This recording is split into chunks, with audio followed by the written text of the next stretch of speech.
хэд симуляцийн программын математик дүүжингийн үе массаас утасны урт хэлбэлцэж байгаа хэлбэлцлийн өнцгөөс хэрхэн хамаарахыг судална. За өнөөдөр нэгдүгээр тохиолдолд утасны уртаас хэрхэн хамаарах туршилтыг яаж хийх талаар зөвлөмжийг хүргэе. Утасныхаа уртыг 0.1 м сонгож авсан байгаа. За үүнийг 0.1-ээс 1 м хооронд завсраар өөрсдөө сонгож хийж болно.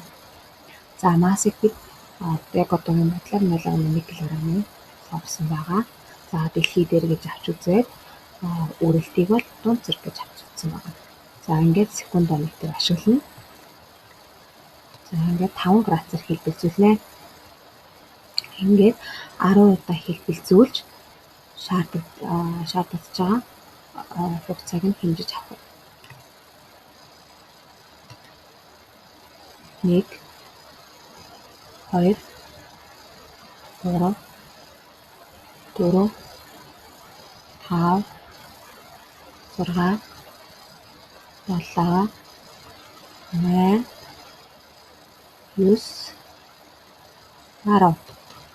За ингээд 20 үүнийгээ тэмдэглэж авна. Дараагийн 2 дахь тохиолдолд массаас хэрхэн хамаарах вэ? За массаас хамаарахаа судлахаар бол массын хэмжээг өөрчилж өгнө.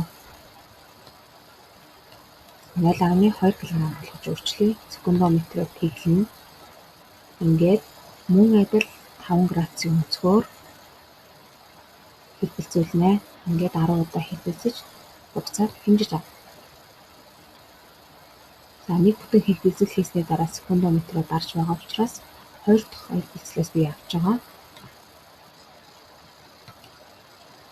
1 2 3 4 5 6 7 8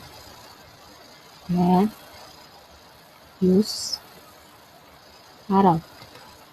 За энэ хугацаагаа тэмдэглэж авнаа.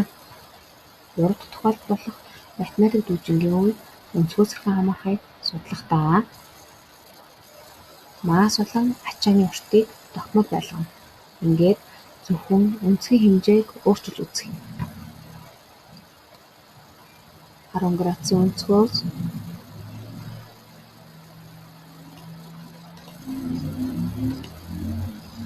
1 2 3 4 5 6 7 8 9 10.